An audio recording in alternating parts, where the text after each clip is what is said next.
Is the handsome new Range Rover the best luxury car in the world?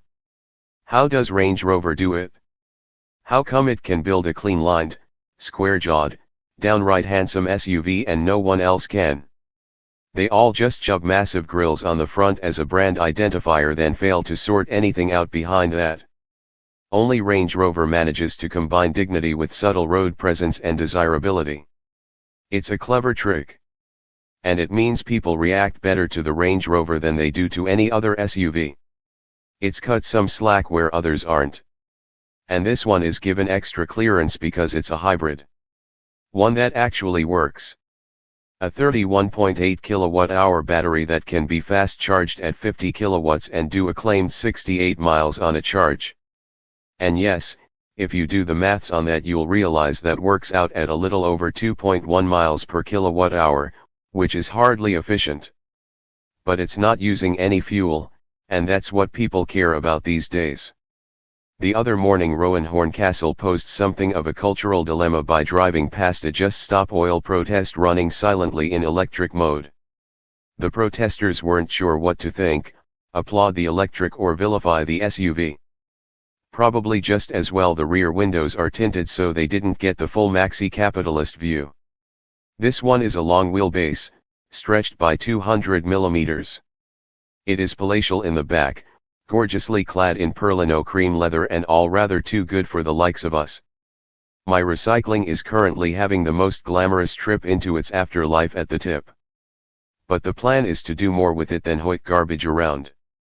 We want to find out if this is the world's most luxurious SUV, and given the way the market is going, whether that actually makes it the world's best luxury car. The BMW i7 and Mercedes S-Class are all very well, but they're a bit business/executive class. No one aspires to a saloon anymore.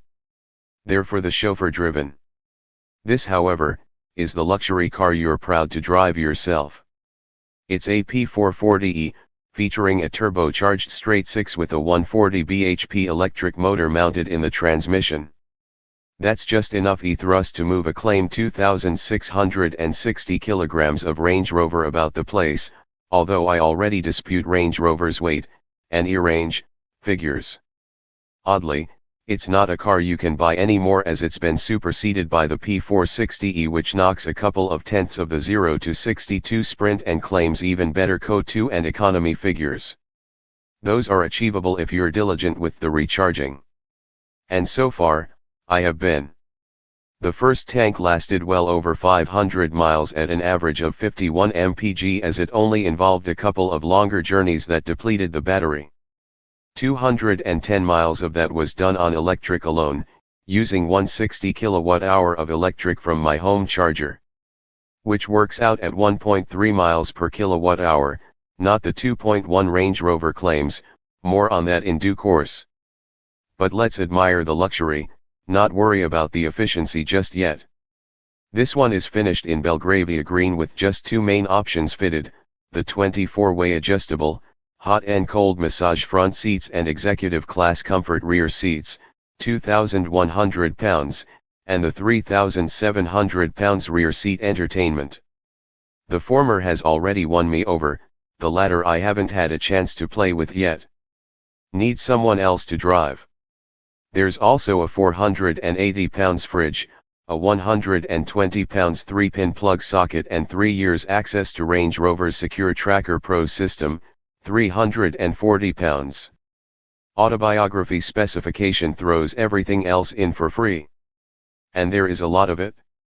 But so there should be when Range Rover is asking 140,000 pounds.